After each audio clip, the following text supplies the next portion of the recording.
Adaptive radiation आपण त्याला म्हणतो macro इव्होल्युशनला. It is also defined as the evolution which results in the production of new adaptive types through the process of population fragmentation of species into several subgroups, each of which exhibit changes in a definite adaptive direction. आता हे जे काही evolution आहे, macro evolution. मॅक्रोचा अर्थ तुम्हाला माहिती आहे. जर ज्यावेळेस तुम्ही दोघे शब्द वेगवेगळे करतात, मॅक्रो आणि evolution, you will get your meaning. Okay. मॅक्रोचा अर्थ होतो मोठा आणि मायक्रोचा अर्थ होतो सूक्ष्म किंवा मग डोळ्याने न दिसणारा. दिस इज मायक्रो. आणि मॅक्रो म्हणजे डोळ्याने दिसणारं इव्होल्युशन, म्हणजे जे काही उत्क्रांती होणार आहे, जे काही चेंजेस आपल्याला पाहाव्यास मिळणार आहे, तर त्या स्पेसिस मध्ये ज्यावेळेस स्पेसिएशन होईल किंवा न्यू स्पेसिस चेंज होईल, चेंज झालेली स्पेसिस आपल्याला सरळ डोळ्याने पाहता येईल, पाहता येऊ शकते किंवा मग जी पाहिली जाऊ शकते, त्याला मायक्रो इव्होल्युशन असं म्हणतात. मायक्रो इव्होल्युशन मध्ये आपल्याला पाहिजे तेवढे चेंजेस पाहाव्यास मिळत नाही. जर आपल्याला डोळ्यांनी जर ते चेंजेस पाहाव्यास मिळत असतील आणि नवीन स्पेसिस आहे म्हणून आपण तिला सहज सांगू शकतो this is the macro evolution. Okay. आता मॅक्रो इव्होल्युशन होत असताना या ठिकाणी ज्यावेळेस मॅक्रो इव्होल्युशन होत असतं तर नवीन त्या ठिकाणी स्पेसिस उदयास येत असते आणि ही जी काय स्पेसिस आहे तर ही स्पेसिस ज्यावेळेस उदयात येत असते तर त्यावेळेस त्याची जी काही आधीची स्पेसिस आहे तर त्या आधीच्या स्पेसिस मध्ये त्याचे सबग्रुप्स त्या ठिकाणी तयार होऊन गेलेले असतात. Each of these changes are known as adaptive trends and the phenomena as the adaptive radiation or macroevolution. ज्यावेळेस चेंजेस आपल्याला पाहाव्यास मिळत असतात तर त्याला आपण अडॅप्टिव्ह ट्रेंड्स असं म्हणतो आणि ज्यावेळेस आलेला जो काही रिझल्ट आहे this is called as the macro evolution. Okay. ज्यावेळेस स्पेसिस एक स्पेसिस आहे तिचा जो काही ग्रुप आहे सेम स्पेसिस दिसते, परंतु त्याच्यामध्ये काहीतरी चेंजेस झाले आणि एक डायव्हर्स ग्रुप त्या ठिकाणी सब ग्रुप त्या ठिकाणी ज्यावेळेस तयार होतो, सब ग्रुप तयार झाल्यानंतर ही जी काही प्रोसेस आहे this is called as the adaptive trends. Okay. ही जी काही प्रोसेस घडणार आहे this is called as the adaptive trends. आणि जे काही रिझल्ट आहे म्हणजे जी स्पेसिस तयार होऊन गेलेली आहे, जो काही आपल्या समोर दिसतंय डिफरंट मॉर्फोलॉजिकल कॅरेक्टर्स असलेले किंवा मग इतर कॅरेक्टर्स असलेले जे काही स्पेसिस आहे this is called as the macro evolution. Okay. आता हे जे काही मॅक्रो इव्होल्युशन आहे तर the term macroevolution can be used to explain the shared common ancestry between all living organisms, a concept known as the universal common descent. आता हा जो काही टर्म आहे macro evolution can also be used to explain the shared common ancestry. आता आपले जे काही ancestor आहेत, अँसेस्टर कोणते आहेत आपले, you know who are the Homo sapiens sapiens ancestors.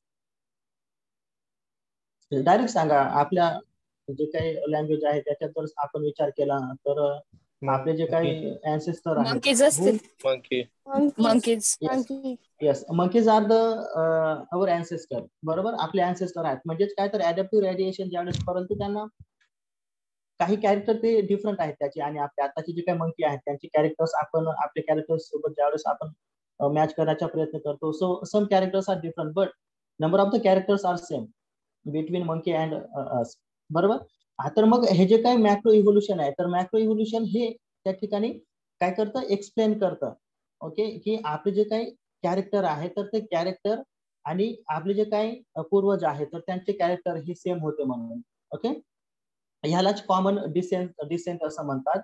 Universal common decent आपण त्याला म्हणत असतो. This describe the derivation of all existent and extinct life form from a single origin.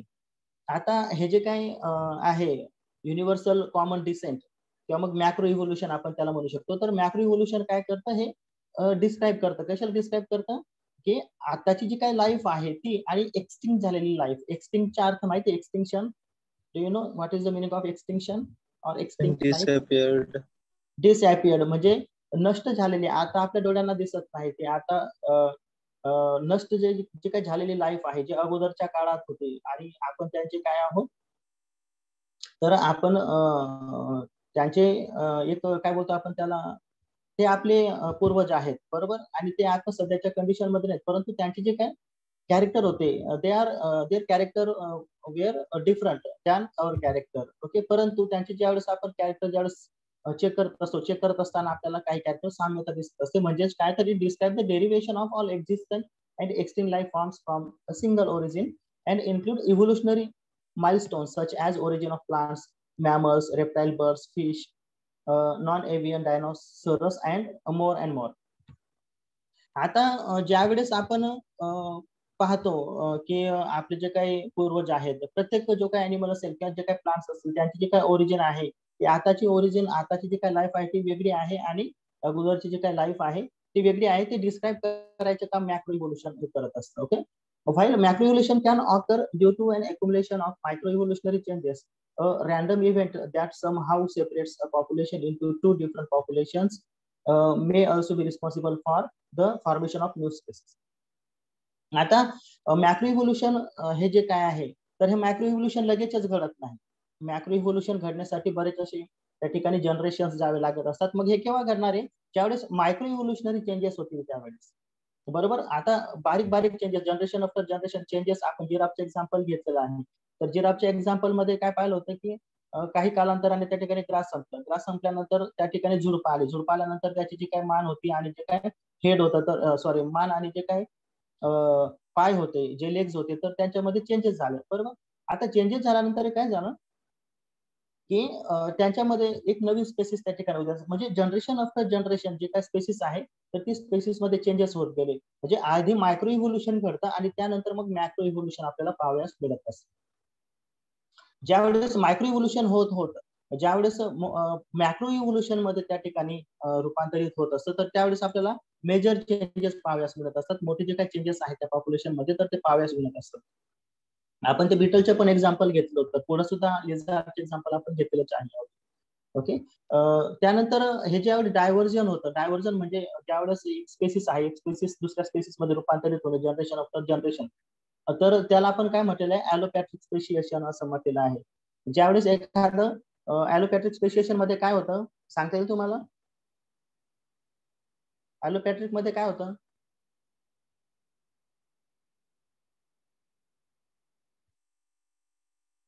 ॲलोपॅट्रिक मध्ये काय असणार आहे सांगता येईल? एखादं जे बॅरियर असलं, जॉग्राफिकल बॅरियर. आलं लक्षात? आलं का? आठवण आली? रिमेंबर? हो सर, जॉग्राफिकल बॅरियर मुळे ॲलोपॅट्रिक स्पेशिएशन गुड. होतं. बरोबर. आता ॲलोपॅट्रिक स्पेशिएशन मुळे काय घडतं? मॅक्रो इव्होल्युशन घडण्यासाठी ॲलोपॅट्रिक स्पेशिएशन जास्त कारणीभूत ठरत असतं. ते कसं घडत असतं? एक्झाम्पल आपण घेतलेलं आहे. हे लिझार्ड जे काय आहेत, तर त्या ठिकाणी एका व्हॅलीमध्ये राहतात आणि ज्यावेळेस अचानक त्या ठिकाणी एक सेपरेशन त्या ठिकाणी घडत असतं with the help of river. त्या ठिकाणी त्या व्हॅलीमध्ये काय आली? रिव्हर त्या ठिकाणी आली आणि रिव्हरमुळे काय झालं? दोन भाग पडून गेले त्या व्हॅलीचे. त्या व्हॅलीचे दोन भाग पडल्यानंतर एक जे काही लिझार्डची स्पेसिस होती एका साईडला झाली आणि दुसरी जी काही लिझार्डची स्पेसिस होती ती दुसऱ्या साईडला झाली. मग ज्यावेळेस दोन व्हॅलीज मधले जे काही एन्व्हायरमेंट आहे तर ते एन्व्हायरमेंट त्या ठिकाणी हळूहळू चेंजेस झाले. त्या ठिकाणी एन्व्हायरमेंट मध्ये चेंज होत असताना काही ठिकाणी जे काही म्हणजे आधीची जी काही व्हॅली होती जिथं ते आधी राहत होते, सेपरेशन झालं, एक लेफ्ट साईडला आला, एक राईट साईडला आला. राईट साईड वाल्याकडचे जे काही एन्व्हायरमेंट होतं तर त्या व्हॅलीच्या साईडला लश ग्रीन व्हेजिटेशन होतं. लश ग्रीन व्हेजिटेशन असल्या कारणामुळे त्या ठिकाणची जी काही स्पेसिस आहे त्याच्यामध्ये त्याने त्या लश ग्रीन व्हेजिटेशनच्या बेसवर त्याने त्याच्यामध्ये मॉर्फॉलॉजिकल कॅरेक्टर्स आणि जेनेटिकल कॅरेक्टर चेंजेस करून घेतले. आणि दुसऱ्या साईडला जी काही व्हॅली होती लेफ्ट साईडला, तर लेफ्ट साईड मध्ये हॉट एरिया होता आणि त्या ठिकाणी वातावरण जे काय होतं ते गरम असल्या कारणामुळे, हॉट कंडिशन असल्या कारणामुळे आणि शुष्क वातावरण असल्या कारणामुळे तिथे जी काही स्पेसिस आहे लेझार्डची तर ती सुद्धा त्या ठिकाणी त्याच्यामध्ये चेंजेस आले. म्हणजे काय झालं? Generation after generation species single होती, परंतु ॲलोपॅट्रिक स्पेशिएशन झाल्या असल्या कारणामुळे दोघं ज्या काही स्पेसिस आहेत दोघांमध्ये चेंजेस घडून आले आणि नवीन स्पेसिस त्या ठिकाणी उद्या झाल्या. This is called as the macro evolution. लक्षात आलं काय? मी काय विचारतोय लक्षात आलं हे मायक्रो इव्होल्युशन? ओके. आता काही मेकॅनिझम्स आहेत macro इव्होल्युशनचे. It operates above species level and results in the establishment of new genera, families and contexts. एकदम सिंपल आहे. ज्यावेळेस जनरेशन आफ्टर जनरेशन आपण ज्यावेळेस पाहतो एक जे काही स्पेसिस आहे त्याच्यामध्ये चेंजेस होत होत होत होत नवीन जिनेरा त्या ठिकाणी तयार होईल. नवीन जिनेरा तयार झाल्यानंतर एक नवीन स्पेसिस नवीन फॅमिली त्या ठिकाणी तयार होईल आणि नवीन ऑर्डर सुद्धा इस्टॅब्लिश त्या ठिकाणी होईल. म्हणजे पूर्णतः त्या ठिकाणी जे काही स्पेसिस आहे तर त्या स्पेसिस मध्ये सरळ सरळ चेंजेस होऊन जाते. चेंजेस म्हणजे पूर्णच्या पूर्ण चेंजेस आपण त्या ठिकाणी आपल्याला ते पाहावयास मिळत असतात. एक्झाम्पल आपण इन्सेक्ट आणि अरॅक्निडाचा जर पाहिला तर इन्सेक्टा सुद्धा वेगळा आहे आणि अरॅक्निडा सुद्धा वेगळा आहे. अरॅक्निडामध्ये 6 पाय आहेत आणि इन्सेक्टामध्ये 6 पाय आहेत. मग हे जे काही इव्होल्युशन झालं तर हे इव्होल्युशन मॅक्रो इव्होल्युशन झालं. दोघांच्या आर्थ्रोपोडा ग्रुप आहे. ओके, डोंट वरी. दोघांचे जे काही लेग्स आहेत ते जॉइंटेड लेग्स आहेत. परंतु यांचे जे काही पाय आहेत तर त्या पायांमध्ये त्या ठिकाणी चेंजेस झाले. Number of the legs increase in Arachnida group and number of the legs were decrease in insecta group. Okay, हे झालं मॅक्रो इव्होल्युशन. म्हणजे ज्या वेळेस मॅक्रो इव्होल्युशन घडतं तर मॅक्रो इव्होल्युशन घडत असताना जेनेरा सुद्धा चेंज होऊन जातो. फॅमिली सुद्धा कधी कधी जास्त वर्ष झाली तर चेंजेस होऊ शकतात आणि त्याच्यापेक्षा सुद्धा जास्त वर्ष जर झाली तर ऑर्डर्स मध्ये त्या ठिकाणी चेंजेस होऊन जात असतात. The change in organization occur on account of sudden mutation of large size which are named macro evolution by Goldsmith. आता हा जो काही गोल्डस्मिथ आहे याचे म्हणणं असं आहे की ज्या वेळेस चेंजेस घडून येतात ऑर्गॅनिझम मध्ये, ज्यावेळेस चेंजेस घडून येतात तर त्यावेळेस काय होणार आहे, लार्ज साईज मध्ये म्युटेशन घडून येणार आहे. सडनली चेंजेस होणार आहे त्या ठिकाणी लार्ज साईज मध्ये म्युटेशन घडून आल्यानंतर मग हे जे काय इव्होल्युशन आहे तर त्याला मॅक्रो इव्होल्युशन असं म्हणतात. ओके, फैजू आहे त्याने काहीतरी विचारायचा प्रयत्न केलेला आहे. I will tell you later. Okay, raise hand केलेला आहे. Okay, I will tell you later after completion of our lecture. Okay, if you have any question then ask to me after the completion of lecture. Macro evolution occur in a group of individuals which have entered new adaptive zone free of competition. Completion. आता हा जो काही macro evolution आहे तर macro evolution केव्हा occur in a group individuals. आता ज्या वेळेस डार्विनचे जे काही फिंचेस होत्या त्यांच्या ज्यावेळेस स्टडी केला गॅलापागोस नावाची जो काय आयसलँड होतं तिथे गेल्यानंतर ते तुम्हाला शिकवलेलंच आहे डार्विन फिंचेस मध्ये, बरोबर.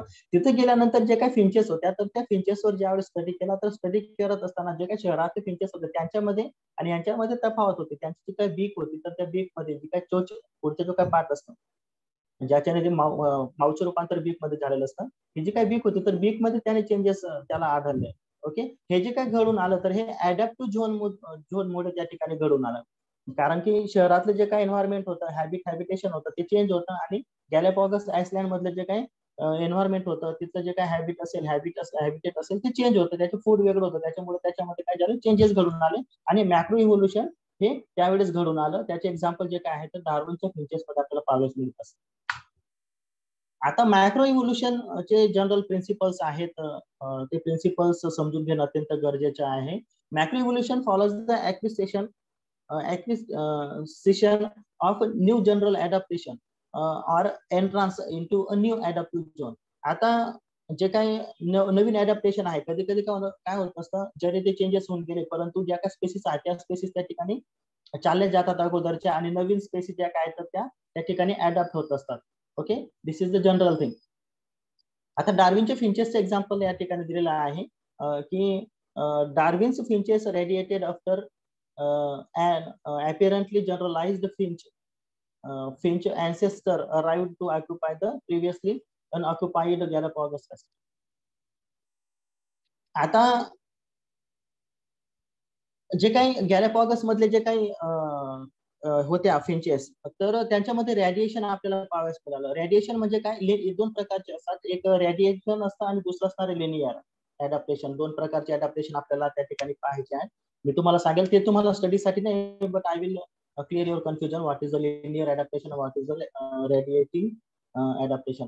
आता हे जे काही रेडिएटिंग अडॅप्टेशन आहे तर हे कसे त्या ठिकाणी तयार झालं की जे काही अँसेस्टर होते तर ते अँसेस्टर त्या एरियामध्ये आले आणि एरियामध्ये आल्यानंतर त्या ठिकाणी काय झालं की त्यांच्यामध्ये चेंजेस करून घेतले. परंतु जे गॅलापागोस मध्येच राहणारे जे काही फिंचेस होत्या तर त्यांच्यामध्ये चेंजेस त्या ठिकाणी आढळले नाही. Okay, Reptiles radiated after completely terrestrial development was established as a macroevolution always involved evolutionary divergence. आता जे काय रेप्टाइल्स आहेत तर रेप्टाइल्स आधी आपण पाहिलं रेप्टाइल्स मधनं एक जे काय डायनासोरस होता तर डायनासोरस नंतर एक नवीन अॅनिमल आला होता ज्याला आपण आर्किओप्टेरिक्स म्हणतो बरोबर. ज्या वेळेस मॅक्रो इव्होल्युशन घडतं तर मॅक्रो इव्होल्युशन घडत असताना मी तुम्हाला मगाशी सांगितलं की इव्हन ऑर्डर सुद्धा चेंज होते. Order is the highest category than the family. आता ऑर्डर चेंज होणं म्हणजे बरेच असे मॉर्फोलॉजिकल कॅरेक्टर त्या ठिकाणी तयार होणे म्हणजे नवीन स्पेसिस त्या ठिकाणी जर चेंज होऊन जात असते आणि हे रेप्टाइल मध्ये आपल्याला पाहायला मिळतं ज्यावेळेस आपण आता पाहणार आहोत पुढे. Adaptive radiation or macroevolution tends to produce a evolutionary line that convergence in spatial adaptation with other distantly related groups differing in their matrix of general adaptation. Macroevolution produce a group of parallel spatial adaptations among divergent but related stocks. All of them have a general adaptations. Okay आता हे जे काय ऍडॅप्टेशन्स आहेत तर हे ऍडॅप्टेशन मध्ये आपल्याला radiation आपल्याला पाहावयास मिळत असतं. रेडिएशन म्हणजे काय आपण ते आधी पाहून घेऊ.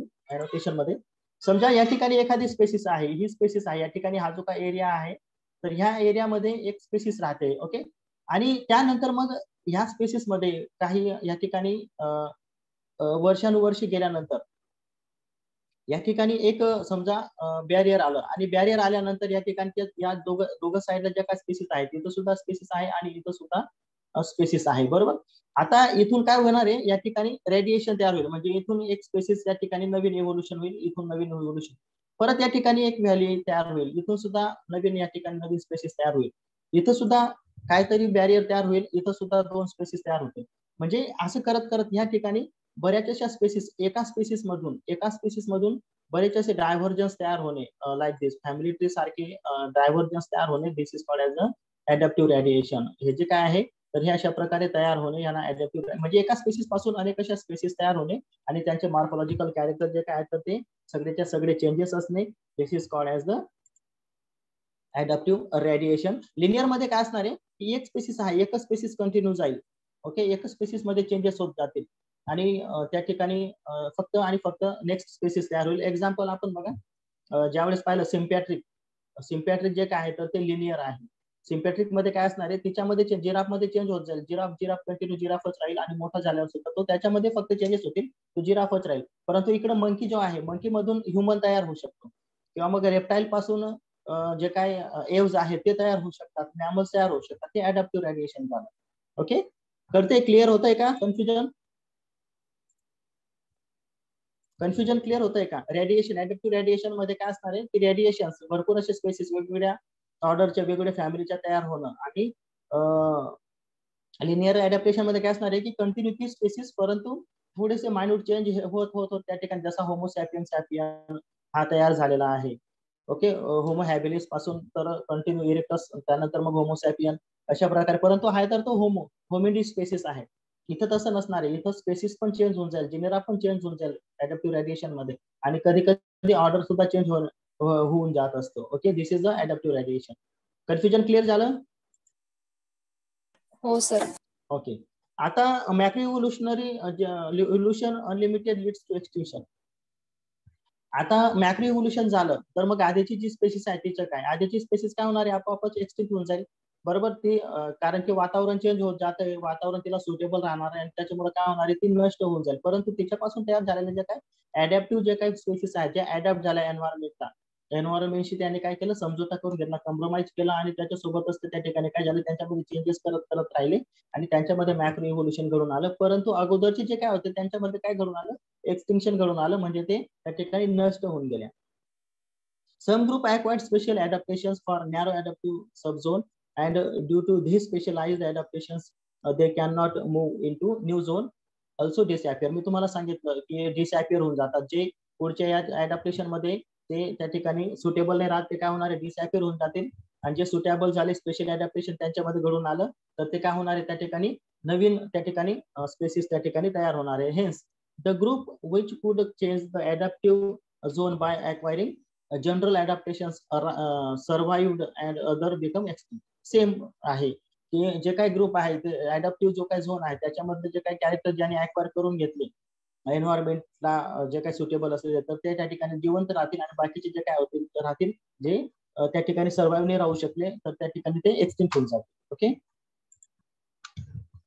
आता आपण एक्झाम्पल्स बघूया. Examples of micro evolution. आता macro evolution can be explain the existence of various types of plants, mammals, insects, sea creatures and other living things. It is believed to have happened in the past and is currently happening. Take a look at this example of microevolution in our world. आता ज्या वेळेस macro evolution घडत असतं तर macro evolution घडत असताना त्या ठिकाणी जे काही लाईफ आहे तर ती लाईफ काय असणार आहे, आताची लाईफ आणि अगोदरच्या लाईफ ही त्या ठिकाणी एक्सप्लेन केली जात असते की नाही नाही हा जो अॅनिमल आहे ह्याचे जे काही कॅरेक्टर्स आहेत तर ह्याच्या त्या अँसेस्टर सारखे दिसत आहेत. ओके, दिस मॅक्रो इव्होल्युशन काय करतं ते एक्सप्लेन करतं. ओके, एक्झाम्पल बघा तुम्ही, मी नेहमीच एक्झाम्पल देतो की तुम्ही बाजारात गेलेला आहात तुमच्या फ्रेंड सोबत आणि तुमच्या फ्रेंड सोबत गेले असताना तुमचे नातेवाईक भेटले तुम्हाला आणि भेटल्यानंतर समजा तुमची मैत्रिणीला त्यांनी ओळखलं, तुमच्या मैत्रिणीला ओळखत नाही परंतु तिचा जो काय फेस आहे किंवा मित्राचा जो काय फेस आहे तर त्या फेसवरून ओळखून घेतील की ही मुलगी किंवा हा मुलगा कोणाचा आहे म्हणून. दिस इज द काय असणारे एक्सप्लेन करते की ही कोणाच्या त्या ठिकाणी ह्याचे असिस्टर कोण आहेत म्हणून. This is the macro evolution.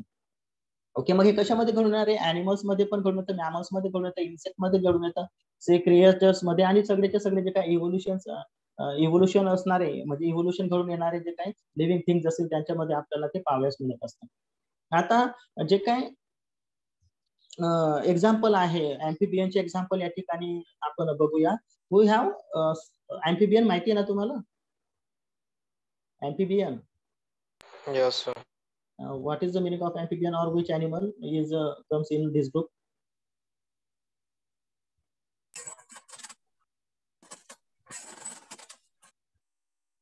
Amphibian example? Frog. Frog is the best example of amphibian. Frog.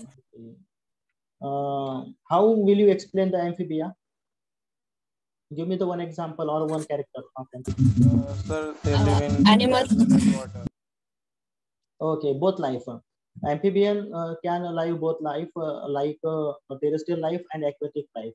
Okay, this is called as the amphibia. Amphi means amphios means both, and bios means life. Okay, bios means life and amphi means both. Both life जो animal दोघं life जगत असतो पाण्यातील सुद्धा आणि जमिनीवरची सुद्धा त्याला अँफिबिया मध्ये टाकण्यात आलेलं आहे. तर असे जे काही अॅनिमल्स आहेत तर वी हॅव आता दोन एक्झाम्पल आहेत, रेप्टाइलचे एक्झाम्पल आहे आणि अँफिबियाचे एक्झाम्पल आहे.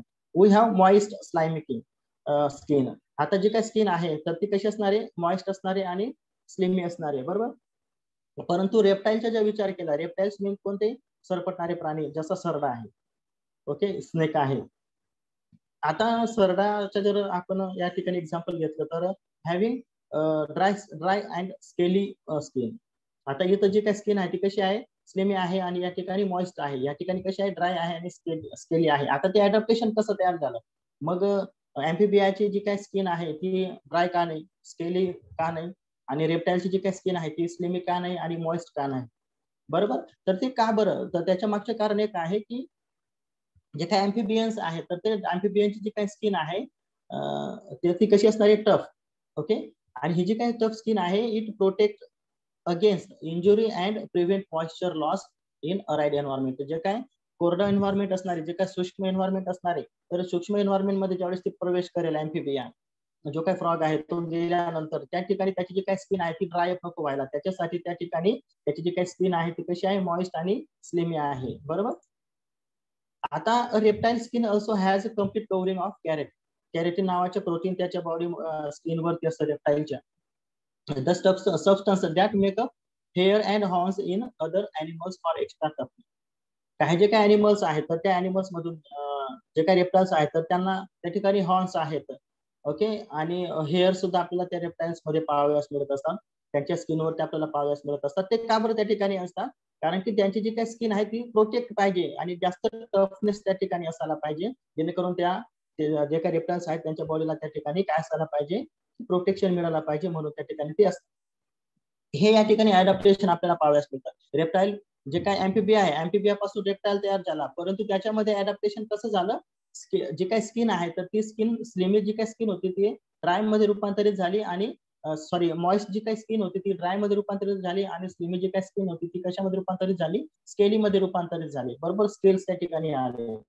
Okay, these are the macro evolution from reptiles to amphibians to reptile. Okay, आता डायनोसॉरस आणि बर्ड्स यांच्यामध्ये पण एक रेप्टाइल्स आणि बर्ड्स मध्ये आपण एक पाहूया. हे जरा अँफिबिया पासून रेप्टाइल तयार झाले, त्यांच्यामध्ये काही कॅरेक्टर्स, अडॅप्टेशन, मॅक्रो इव्होल्युशन. आता डायनोसॉरसचं काय आपण ते बघूया. आता डायनोसॉरस हा रेप्टाइल होता, तुम्हाला माहिती आहे. तर त्यानंतर बर्ड्स मध्ये तो रूपांतरित कसं झाला, तर modern birds are through to have modern birds are thought to have evolved from dinosaurs on a macro scale. Fossil record indicated that most species of dinosaurs went extinct. A theropod called Archaeopteryx links birds and theropod dinosaurs. आता हा जो काय थेरापोड जो काय dinosaurs आहे, तर डायनासोरसचे तुम्ही ज्यावेळेस कॅरेक्टर बघणार, हे कॅरेक्टर आणि हे कॅरेक्टर जवळपास सेम तुम्हाला दिसणार. बघा या ठिकाणी, बघा त्याची जे काय बॉडीची जी काय फ्रेमवर्क आहे, तर हा बॉडीचा फ्रेमवर्क आणि हा डायनासोरचा फ्रेमवर्क जवळपास सेम दिसतो. बरोबर, त्याची जो काय माउथचा जो काय पोर्शन आहे, हा जो काय माउथचा पोर्शन आहे आणि त्यासोबतच हा जो काय पोर्शन आहे, याच्यामध्ये सुद्धा काही सिमिलॅरिटीज आपल्याला त्या ठिकाणी पाहाव्यास. जे काय टेल मधले जे काही बोन्स आहेत, तर टेल मधले जे काही बोन्स होते तर ते बोन्स सुद्धा या ठिकाणी सेम होते. आर्किओपेरिक्सचे ज्यावेळेस फॉसिल रेकॉर्ड चेक केला गेला आणि त्या ठिकाणी काय केलं गेलं की डायनासोरस सोबत त्याच्या स्केलेटल सोबत ज्यावेळेस कम्पेअर केलं गेलं, तर सगळ्याच्या सगळे कॅरेक्टर जे काय होते तर ते डायनासोरस सारखे होते, परंतु काही जे काही कॅरेक्टर्स होते तर ते कॅरेक्टर्स कोणते होते, बर्डचे होते. एक्झाम्पल, हे जे काही बीक आहे तर ती बीक या ठिकाणी दिसते आहे, परंतु याला टीथ आहेत, टीथ डायनासोरस मध्ये होते. ओके, हे जे काही आहेत, त्यानंतर मग हे जे काही पुढचे जे काय लेग्स आहेत, तर हे पुढच्या लेग्सचे रूपांतर विंग्स मध्ये झालेलं आहे या ठिकाणी. हे सुद्धा या ठिकाणी शो अप करतं की डायनोसोरस पासून बर्ड्स हे इव्हॉल्व्ह झाले, म्हणजे रेप्टाइल्स पासून जे काय एव्स आहे तर एव्स ग्रुप हा त्या ठिकाणी उदयास आला. हे एक एक्झाम्पल आहे. दुसरं एक मी स्पेशल तुम्हाला समजण्यासाठी एक टाकलेलं आहे एक्झाम्पल. फिशेस जे काय आहेत, तर फिशेस हे ऍक्वेटिक असतात, पायसेस ग्रुप मध्ये येत असतात. रेप्टाइल जे काय आहेत, तर रेप्टाइलचा ग्रुप हा सरपटणाऱ्या प्राण्यांचा आहे. बरोबर, बर्डचा जो काही ग्रुप आहे तो उडणाऱ्या जे काही बर्ड्स आहेत तर त्यांचा ग्रुप आहे एव्स, आपण त्याला म्हणतो. त्यानंतर ह्युमन हा जो काय हा मॅमल या ग्रुप मधला आहे. ह्यांची ज्यावेळेस डेव्हलपमेंट होत असते, ओके, यांची डेव्हलपमेंट होत असताना सगळ्यांनाच गिल स्लिट असतात. बघा या ठिकाणी ह्यांना सुद्धा गिल स्लिट आहेत, यांना सुद्धा ग्लिल स्लिट आहेत. फिशचे ज्यावेळेस आपण जे काय डेव्हलपिंग एम्ब्रिओ पाहतो, तर डेव्हलपिंग एम्ब्रिओ मध्ये गिल स्लिट आपल्याला पाहाव्यास मिळत असतात. रेप्टाइल मध्ये सुद्धा गिल स्लिट आपल्याला पाहाव्यास मिळत असतात आणि बर्ड्स मध्ये सुद्धा आणि ह्युमन मध्ये सुद्धा. याचा अर्थ असा आहे की आपले जे काही अँसेस्टर आहेत, फिश पासून तर ह्युमन पर्यंत सगळ्यांचे अँसेस्टर सेम आहेत. ओके, तर हे मॅक्रो इव्होल्युशन आपल्याला पाहाव्यास मिळत असतं. डेव्हलपमेंटच्या वेळेस हे जे काही कॅरेक्टर्स आहेत, हे कॅरेक्टर प्रत्येक अॅनिमल मध्ये, प्रत्येक स्पेसिस मध्ये, प्रत्येक ग्रुप मध्ये सेम असतात. ओके, याचा अर्थ असा आहे की आपण जे काही इव्हॉल्व्ह झालेले आहोत, आपले जे काही इव्होल्युशन आहे, तर हे आपले जे काही अँसेस्टर आहेत तर ते अँसेस्टर आपले फिश असं आहेत. ओके, त्याच्या अगोदर आपण आणखी परत पुढे जर गेलो तर आपले जे काही अँसेस्टर आहेत ते इनव्हर्टिब्रेट आहेत. ओके, हे शोअप त्या ठिकाणी केलं जात असतं. आणि ज्यावेळेस मोठं इव्होल्युशन घडून येतं, ज्यावेळेस हे जे काय आहे त्यांचे डेव्हलपमेंट झाल्यानंतर ज्यावेळेस ते एन्व्हायरमेंट मध्ये येतील, एन्व्हायरमेंट मध्ये आल्यानंतर हा फिश वेगळा दिसेल आणि ह्युमन वेगळा दिसेल. This is the different character. परंतु डेव्हलपमेंट प्रोसेस ज्यावेळेस बघतो तर both are looking like same. Okay, हे आहे मॅक्रो इव्होल्युशन. आता अडॅप्टिव्ह रेडिएशन काय आहे ते आपण बघूया. It is the phenomenon in which the same genera of different but closely related genera become adapted to a different kinds of environment or habit. आता जे काय अडॅप्टिव्ह रेडिएशन आहे, तर अडॅप्टिव्ह रेडिएशन मी तुम्हाला सांगितलं की जिनस मध्ये चेंजेस होऊन जातात, म्हणजे डायव्हर्जन स्पेसिस आहेत, एका स्पेसिस पासून नंबर ऑफ द स्पेसिस त्या ठिकाणी तयार होत असतात. मी तुम्हाला दाखवलं आता एक्झाम्पल. हा बघा एकच स्पेसिस आहे, एका स्पेसिस पासून फिश पण तयार झाला, रेप्टाइल पण तयार झाला, बर्ड पण तयार झाला, ह्युमन पण तयार झाला. This is called as adaptive radiation. Okay, आता adaptive radiation is the relatively fast evolution of many species from a single common ancestor. I have told you in last slide already. Adaptive radiations generally occur when an organism enters new era and different traits affect its survival. Okay, an example of adaptive radiation is the development of mammals after extinction of dinosaurs. आता डायनासोरचे extinction झाल्यानंतर mammal जो काय तर मॅमलची ज्यावेळेस उत्पत्ती झाली. Okay, so this is the best example of adaptive radiation. हे आहे मास ऑफ एक्सटिंक्शन. ओके, मेसोझोइक इरामध्ये मी मुद्दाम हे टाकलेलं आहे की जे काही आहे मास ऑफ एक्सटिंक्शन, तर मास ऑफ एक्सटिंक्शन मध्ये जे काही ॲनिमल्स आहेत तर ह्या प्रकारे एक्सटिंक्ट होत गेले. कार्बनिफेरस जो काही पिरियड होता पॅलिओझोइक इरामध्ये जवळपास 359 ते 299 मिलियन इयर ॲगो. ओके, हा जो काही ॲनिमल आहे ॲनिमल होता. त्यानंतर मग ह्या ठिकाणी बघा हे जे काही ॲनिमल्स आहेत ते एक्सटिंक्ट होत गेलेले आहेत. हा जो काय आहे हा ज्युरासिक पिरियड आहे, डायनासोरसचा पिरियड आहे. तर या पिरियड मध्ये जवळपास 200 ते 146 मिलियन इयर ॲगो तो काय झालेला आहे, एक्सटिंक्ट झाला. आता हे आहे ॲडॅप्टिव्ह रेडिएशन. मी तुम्हाला सांगितलं की एकाच स्पेसिस पासून अनेक असे स्पेसिस त्या ठिकाणी तयार होणे. This is called as the adaptive radiation. Linear मध्ये काय झालं असतं की सिंगल एकच स्पेसिस ही स्पेसिस तयार झाली असते. लिझार्ड अँड स्नेक्स या ठिकाणी तयार झाले असते. This is the linear speciation. Okay, or sympatric speciation. बरोबर, परंतु तसं नाही. या ठिकाणी काय झालेलं आहे, एका स्पेसिस पासून नंबर ऑफ द स्पेसिस या ठिकाणी डिफरंट कॅरेक्टर्स या ठिकाणी तयार झाले. This is called as the adaptive radiation. This is the best example of adaptive radiation. Okay, हे कळलेलं आहे का तुम्हाला ॲडॅप्टिव्ह रेडिएशन?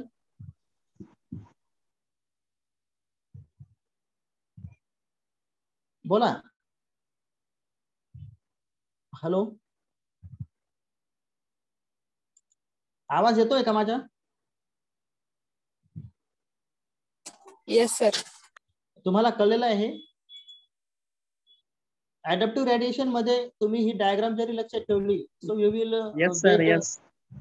तुम्हाला व्यवस्थित समजून जाईल हे की एका ॲनिमल पासून एका स्पेसिस पासून अनेक असे डिफरंट कॅरेक्टरच्या स्पेसिस तयार होणं. म्हणजे हा बघा हा टर्टल वेगळा आहे, इकडे लिझार्ड स्नेक जो काय आहे, लिझार्ड आणि स्नेक्स हे वेगळे आहेत. बरोबर, हा रुलिंग जे काही रेप्टाईल आहे हा वेगळा आहे. बरोबर, हा मॅमल लाईक रेप्टाईल वेगळा आहे. ओके, काही मॅमलचे कॅरेक्टर या ठिकाणी शो करणारे. बरोबर, या ठिकाणी रेप्टाईल हा जो काय टर्टल आहे, टर्टलची जी काय स्किन आहे ती टफ असते हे तुम्हाला माहिती आहे. बरेच असे कॅरेक्टर्स या ठिकाणी डिफरंट आहेत. हा जो काय आहे तर हा न्यूझीलंड मधला टॉटेरा नावाच्या स्पेनोडॉन म्हणून एक रेप्टाईल आहे. तर हा रेप्टाईल वेगळा दिसतो. इकडच्या आपल्याकडच्या जो काही लिझार्ड आहे आणि स्नेक आहे ते वेगळे दिसतात. बरोबर, ह्या कुठून आलेले आहेत हे सगळे ॲडॅप्टिव्ह रेडिएशन कुठून झालेलं आहे तर ह्या स्टेम रेप्टाईल पासून झालेला आहे. ओके, कॉटिलोसॉरस म्हणून याच्यापासून ते ॲडॅप्टिव्ह रेडिएशन आपल्याला पाहाव्यास मिळत आहे. This is the adaptive radiation. आता जे काही ॲडॅप्टिव्ह रेडिएशन आहे तर ज्यावेळेस मॅक्रो इव्होल्युशन घडून येतं तर मी ही स्लाइड मुद्दामच टाकलेली आहे फॉर युअर अंडरस्टँड.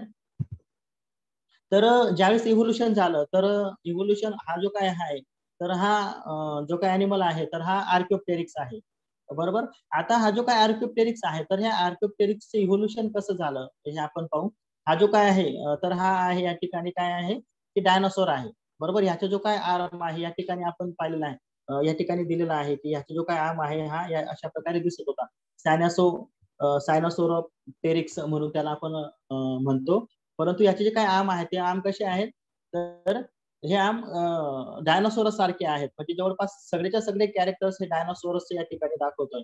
परंतु ज्यावेळेस काही वर्षानंतर त्याचे रूपांतर व्हेलोसिरॅप्टर मध्ये झालं. व्हेलोसिरॅप्टरचे जे काही रिस्ट आहेत हे जे काही रिस्ट आहेत हे फ्लेक्झिबल आपल्याला या ठिकाणी इव्होल्युएट झालेले दिसतात. म्हणजे याच्यापेक्षा याचे इव्होल्युशन झाल्यानंतर याचे इव्होल्युशन म्हणजे डायनासोरसचे जे काही रिस्ट होते तर रिस्टचे जे काही इव्होल्युशन आहे तर कशात झालं तर व्हेलोसिरॅप्टरच्या रिस्ट मध्ये झालं. परंतु याचे जे काही रिस्ट आहे फ्लेक्झिबल नव्हतं, हे कडक होतं. याचे जे काही रिस्ट आहे तर हे रिस्ट कसं आहे, रिस्ट म्हणजे हाताच्या पंजा. ओके, किंवा पायांचे जे काही पंजे असतात त्यांना रिस्ट असं म्हणतात. ओके, तर हे कसे आहेत फ्लेक्झिबल या ठिकाणी आपल्याला पाहाव्यास मिळतात. त्यानंतर काही कालांतराने हा जो काही स्पेसिस आहे याला युनिनी एजिया असं म्हणतात. ओके, तर ह्याचे जे काही ब्रिस्ट आहेत याचे जे काही पंख आहेत तर या ठिकाणी जवळपास तयार होण्याच्या मार्गावर आहेत. फ्लॅपिंग ॲबिलिटी त्यांच्यामध्ये आलेली होती. कोणती ॲबिलिटी आली होती बघा, या ठिकाणी विंग बर्ड्स या ठिकाणी आलेले आहेत. ओके, युनिनिया जिओ मध्ये. ओके, या ठिकाणी बघा फ्लॅपिंग म्हणजे उडण्याच्या त्या ठिकाणी तो मूड मध्ये आपल्याला दिसतोय. म्हणजे फ्लॅपिंग जे काय आहे तर मुवमेंट त्या ठिकाणी आपल्याला म्हणजे विंग बर्ड्स येण्याच्या मार्गावर आहे. त्यानंतर दुसरे आहेत प्रोट्या आर्किओप्टेरिक्स. आता हा जो काय प्रोटोआर्कियोप्टेरिक्स आहे तर काउडिओप्टेरिक्स बघूया आपण आधी. तर हा काउडिओप्टेरिक्स हा इकडच्या हा जो दिसतोय हा काउडिओप्टेरिक्स आहे. ह्याचे जे काही फिदर्स आहेत तर ते फिदर्स ज्यावेळेस आपण बघतो तर ते जवळपास तयार होण्याच्या मार्गावर होते. ओके. आणि त्यानंतर ज्यावेळेस आपण आर्किओप्टेरिक्स पर्यंत येतो तर आर्किओप्टेरिक्स मध्ये आल्यानंतर फ्लाइट फिदर्स या ठिकाणी बघा हे जे काही फिदर्स आहेत तर हे फिदर्स फुल डेव्हलप झालेले आहेत म्हणजे तो उडू शकतो. ओके. जरी त्याचे टीथ असतील बीकच्या ठिकाणी परंतु त्याला विंग डेव्हलप झालेले आहेत म्हणजेच काय तर रेप्टाईल पासून या ठिकाणी बर्ड्स मध्ये रूपांतरित होताना आपल्याला तो दिसतोय. आणि काही कालांतराने ज्यावेळेस आपण शेवटी येतो तर फुल विंग डेव्हलप त्या ठिकाणी झालेले आहेत. आपण जो काय कार्वस नावाची जे काही स्पीसीस आहे आपली डोमेस्टिक जे काय क्रॉ आहे जो काय कावडा आहे त्याला कार्वस असं म्हणतात. हा जो काही स्पेसिस आहे तर ह्या क्रॉची स्पेसिस आहे याचे जे काही विंग आहेत ती फुल डेव्हलप आपल्याला पाहाव्यास मिळत आहेत. अशा प्रकारे या ठिकाणी मॅक्रो इव्होल्युशन झालं from the reptile to the Aves किंवा मग birds. Okay. Got it? Any problem? No sir. Okay. Thank you. आता डार्विनचे फिंचेस आहेत. डार्विनचे जे काही फिंचेस आहेत तर डार्विनने असं ऑब्झर्व केलं that Darwin observed that the finches on the Iceland were different from those in Ecuador.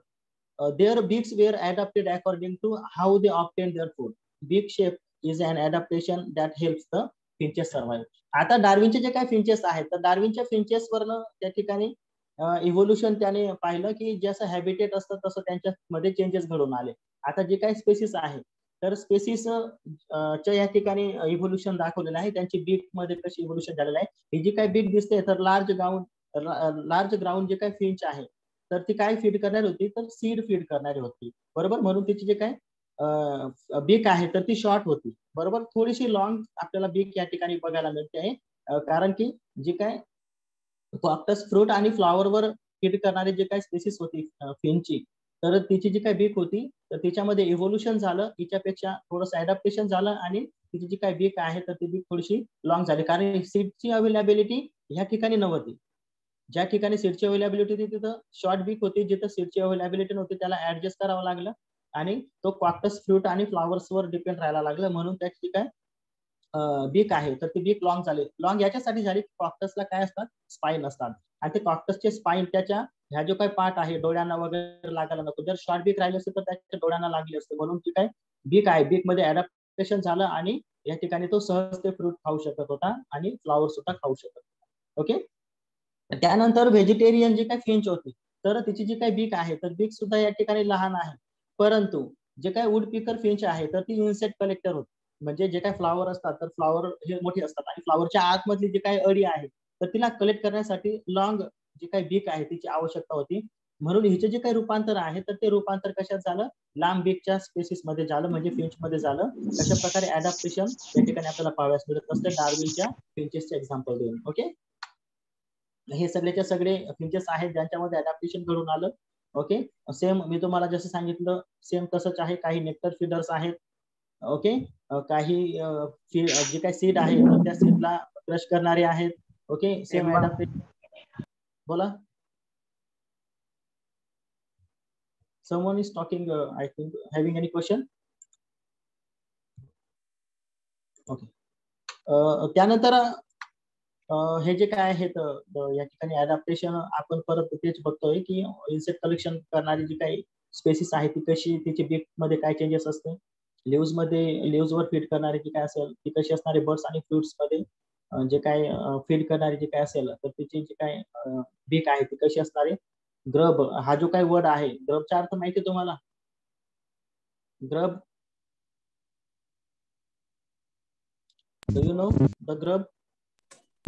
No sir. Grub या ठिकाणी आपण घेतलेलं आहे दुसरं नाव घेतलं आहे ग्रब वेट. हा हे बघा या ठिकाणी हे जे काही लार्वी आहे. ओके.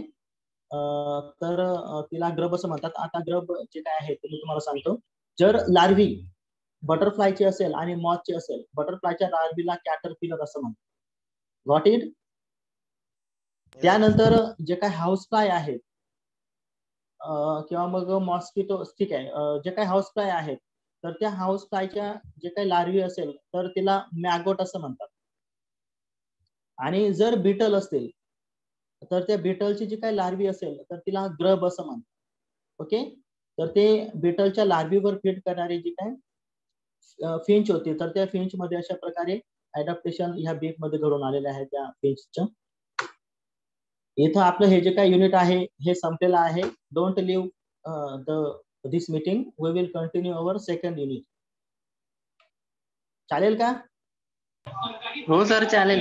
Thank you, sir. घेऊ तुम्ही सांगा. It is ready already. तुमच्यावर आहे सर. इफ यू आर तुम्ही रेडी सांगा सर. I should continue. बोला. काय सर? कंटिन्यू घ्यायचे की हे थोडंच आहे? किती स्लाइड आहेत? तुम्ही 6-7 स्लाइड आहेत. तुमच्यावर आहे सर, तुम्ही सांगून द्या. ओके, आपण आज हे पण संपून टाकू ना. हो सर, हो. चालेल चालेल सर. ओके. कारण मला Continue करून द्या. माझ्या मागे काम पण लागून केलेले सध्या जे काय हो आहे. सर. हो. Okay sir. तर पुढचे जे काय आहे एक्सटिंक्शन हा जो काही टॉपिक आहे, it is the last topic of your syllabus from evolutionary biology subject. Okay, so we are going continue. Extinction हे जे काय आहे, तर एक्सटिंक्शनचा अर्थ तुम्ही मला उत्तर दिलं की एक्सटिंक्शन मीन्स नष्ट होणे. ओके, काही कालांतराने त्या नष्ट होऊन जातात, काही कालांतराने नष्ट होतात, आणि ज्या नष्ट होणाऱ्या स्पेसिस असतील तर त्यांना एक्सटिंक्शन असं म्हणतात. हळूहळू त्यांचे जे काही वास्तव्य आहे तर ते वास्तव्य नष्ट होत जाणे आणि शेवटी ती स्पेसिस सुद्धा नष्ट होणे. This is called as the extinction. Okay, extinction of particular animal or plant species occur when there are no more individual of that species alive anywhere in the world. Extinction म्हणजे काय की पूर्णच्या पूर्ण जगामध्ये special particular एखादा animal किंवा प्लांटची spaces त्या ठिकाणी पूर्णच्या पूर्ण अस्तित्व नष्ट होणे, ती एकही स्पेसिस ऑल ओव्हर वर्ल्ड मध्ये नसा आपण. This is called as the extinction. Okay, the species has died out, there is a natural part of evolution. आता हा जो काही हे जे काही स्पेसिस आहे ते स्पेसिस डायरेक्टली काय होणार आहे, त्या ठिकाणी डाईड आउट होऊन जाणार आहे, म्हणजे एन्व्हायरमेंट मध्ये ती नाहीशी होऊन जाणार आहे. ओके, परंतु हा सुद्धा काय natural part of the evolution आहे. But sometime extinction happen at a much faster rate than usual. कधी कधी काय होतं की एक्सटिंक्शनचे जे काही प्रमाण आहे, कधी कधी हे जे काही एक्सटिंक्शन आहे हे अत्यंत फास्ट होऊन जात असतं. काही कारण आहेत ते आपण बघणार आहोत नेक्स्ट स्लाइड मध्ये. There today 30 million species alive today. हा प्रश्न जो काय हा विचारला जाऊ शकतो तुम्हाला की dash dash dash million species alive today. मी सेम जो काय प्रश्न आहे तुम्हाला टेस्ट मध्ये टाकलेला आहे. So you have remember this question. Okay, it will again ask in your main examination 99%. And mass extinction or biotic crisis is a widespread and rapid decrease in the biodiversity on the earth. आता mass extinction काय आहे ते आपण extinction तर समजलं, पण mass extinction काय आहे? मास एक्सटिंक्शन मध्ये काय असतं की एखाद्या वेळेस बायोटिक क्रायसिस झालं किंवा मग एखाद्या वेळेस काहीतरी मोठा प्रॉब्लेम त्या ठिकाणी तयार झाला, त्यावेळेस पूर्णच्या पूर्ण ज्या काही स्पेसिस आहेत त्या मोठ्या प्रमाणात नष्ट होऊन जाणे. This is called as the mass of extinction. Different टाईपचे जे काही स्पेसिस आहेत त्या डायरेक्ट एकाच वेळेस नष्ट होणं, रॅपिडली नष्ट होणं, this is called as the mass extinction. आता मास एक्सटिंक्शन होत असताना कोणते त्या ठिकाणी मास एक्सटिंक्शन होण्यासाठी कारण असू शकतात ते आपण बघूया. Good theory of particular mass extinction should be explain of all the losses, not just focus on few groups such as the dinosaurs. आता मास जे काय आहे एक्सटिंक्शन, मास एक्सटिंक्शन मध्ये काय असणार आहे, एक स्पेशल ग्रुपचे अॅनिमल नाही राहत, तर सगळेच्या सगळे जो काही बंच जो काय असणार आहे अॅनिमल्सचा, तर तो सगळेच्या सगळे काय होणार, त्या ठिकाणी लॉस होऊन जाईल त्याच्या, तो त्या ठिकाणी दिसत नाही. Okay, this is the good theory. म्हणजे जे काही थेअरी आहे त्या थेअरी त्याची मिनिंग काय नेमकं मास थेअरीचं ते आपण बघतोय. Explain why particular groups of organisms died out and why others survive. काही जे काही अॅनिमल्स आहेत तर ते अॅनिमल्स सगळेच्या सगळे नष्ट होतात, परंतु बाकीचे जे काही आहेत तर ते बाकीचे त्या ठिकाणी सर्व्हाइव्ह राहून जातात. तर ते कसे राहत असतात? Provide mechanism which are strong enough to cause mass extinction but not a total extinction. आता मास एक्सटिंक्शन होत असताना या ठिकाणी मास एक्सटिंक्शन होतं, परंतु सगळ्याच्या सगळ्या स्पेसिस त्या ठिकाणी एक्सटिंक्ट होत नाही, तर काही जे काही स्पेसिस आहेत तर त्या ठिकाणी जिवंत राहून जातात.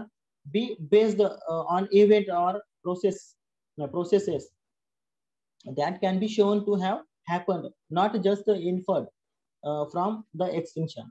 आता काही इव्हेंट त्या ठिकाणी घडून येत असतात. ते इव्हेंट घडून येत असताना जे काही मास एक्सटिंक्शन आहे हे घडून येत असतं. आता ते मास एक्सटिंक्शन कसं घडून येतं ते आपण बघूया. काही इव्हेंट असतात ज्यांच्यामुळं हे मास एक्सटिंक्शन घडून येतं. फ्लड इव्हेंट असू शकतं, महापूर येत असतो. महापूरमुळे हा जो काही एक्सटिंक्शन आहे, एक्सटिंक्शनची त्या ठिकाणी मास एक्सटिंक्शन घडून येण्याची दाट शक्यता असते. त्यानंतर सी लेवल जे काय असेल तर ते सी लेवल जर फॉल झाली तर हा सुद्धा एक इव्हेंट आहे. ओके, त्याच्यामुळं मास जे काही एक्सटिंक्शन आहे ते घडून येण्याची शक्यता असते. त्यानंतर इम्पॅक्ट जो काय आहे, impact event, this is also most important event. Okay, that cause the mass extinction.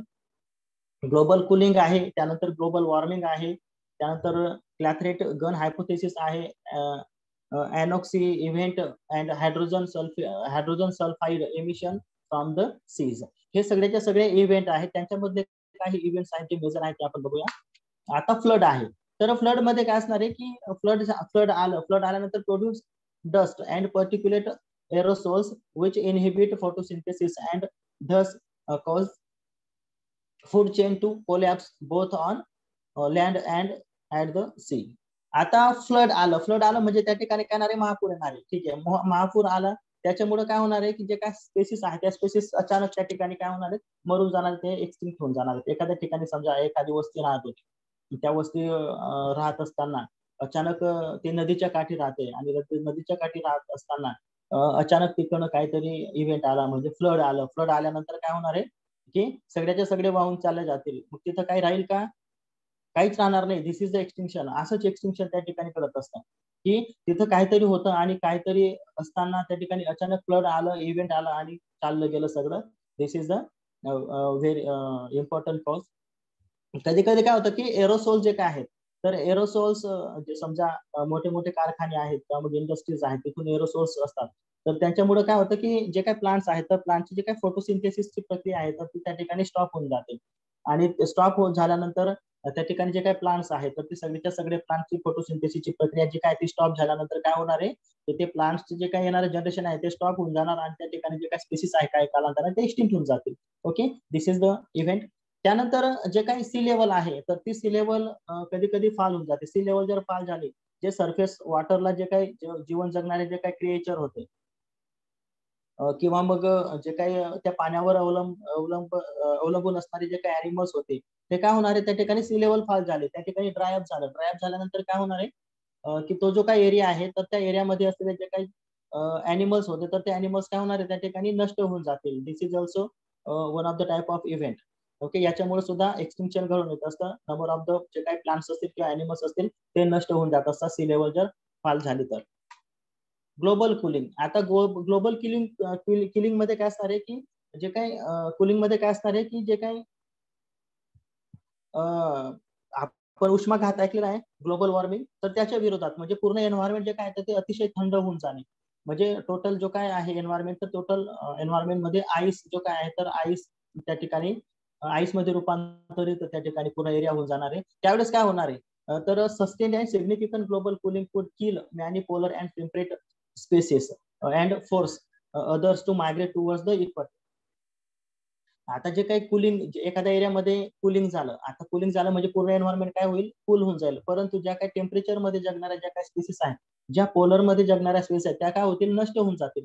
आणि बाकी ज्या काही स्पेसिस आहेत तर त्या स्पेसिस काय होणार आहे, तिथून मायग्रेट होऊन जातील. कुठे येतील, ज्या ठिकाणी थोडं टेम्परेचर आहे त्या ठिकाणी वाढलेलं टेम्परेचर आहे, गरम एन्व्हायरमेंट आहे त्या ठिकाणी चाले जातील. म्हणजे त्या एरियामध्ये जर कुलिंग एन्व्हायरमेंट राहिलं तर त्या एरियामधल्या ज्या काही स्पेसिस होत्या त्यांच्यामध्ये काय होणार आहे, एक्सटिंक्शन आपल्याला पाहाव्यास मिळणार आहे.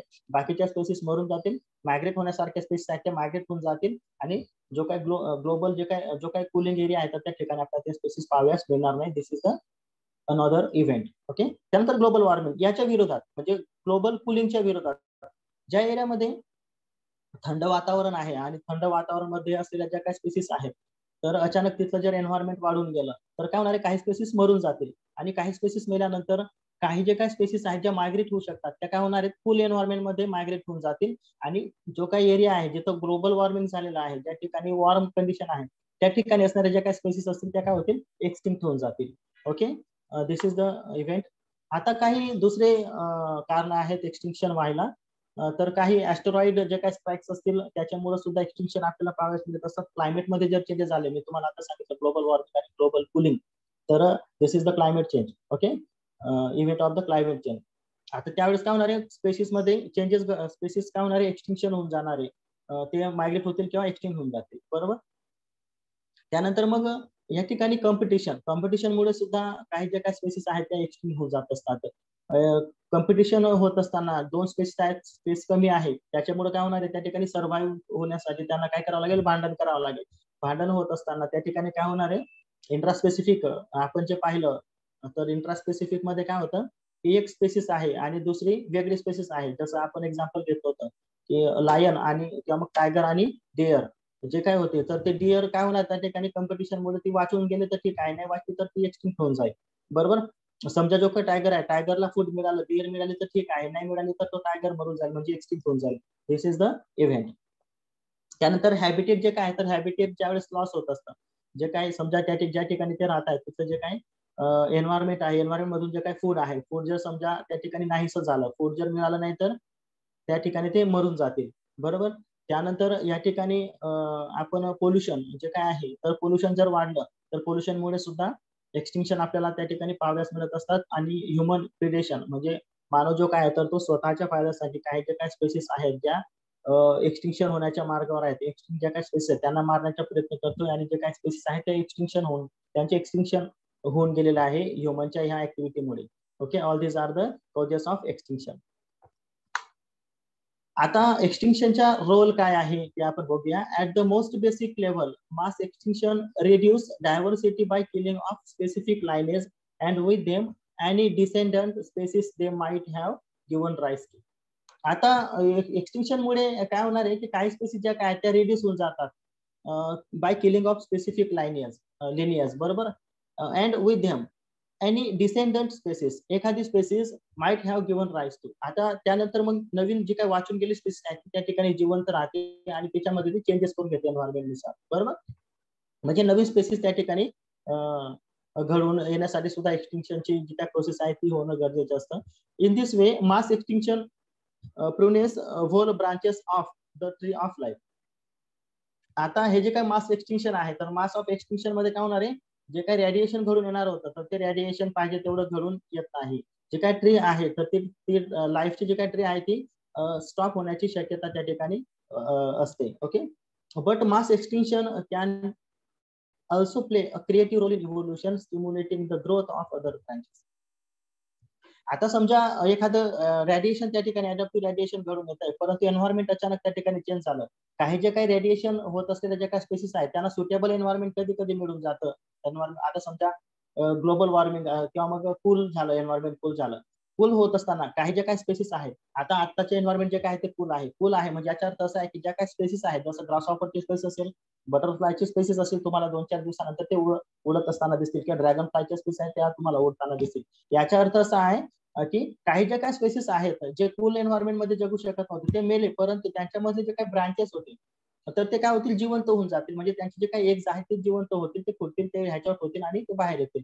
ओके, अशा प्रकारे म्हणजे जे काही ब्रांचेस आहेत एका स्पेसिस पासून जे काही रेडिएशन तयार झालेले आहे, तर ते रेडिएशन्स मधून काही स्पेसिसला जर सुटेबल एन्व्हायरमेंट असेल, चेंज झालं एन्व्हायरमेंट, ओके, काहीतरी कारणास्तव एक्सटिंक्ट झालेला स्पेसिस मास एक्सटिंक्शन घडलं, परंतु काही जे काही स्पेसिस आहे तर त्या स्पेसिस मध्ये काय घडवणार आहे, स्पेशिएशन घडून येईल. आणि स्पेशिएशन घडून आलं म्हणजे नवीन स्पेसिस त्या ठिकाणी काय होणार आहे, तर तयार होणार आहे. म्हणजे रेडिएशन जे काय आहे, तर नवीन रेडिएशन त्या ठिकाणी, नवीन ब्रांच त्या ठिकाणी ग्रोथ होत असते. Okay, the sudden disappearance of plants and animals that occupy specific habitat creates new opportunities of survival. तुम्हाला जे सांगितलं तेच आहे की सडन डिसअपिअरन्स झालं प्लांट्स आणि अॅनिमल्स मध्ये, नो डाऊट. बरोबर. त्यांनी that occupy specific habitat creates new opportunity for surviving spaces.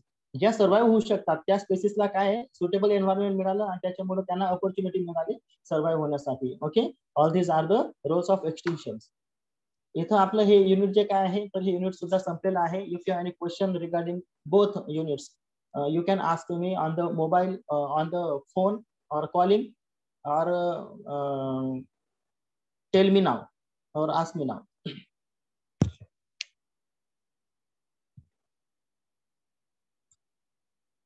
काही प्रॉब्लेम असेल so you can ask me.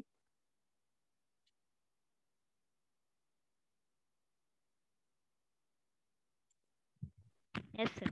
हा, okay. Thanks to join with me. Okay.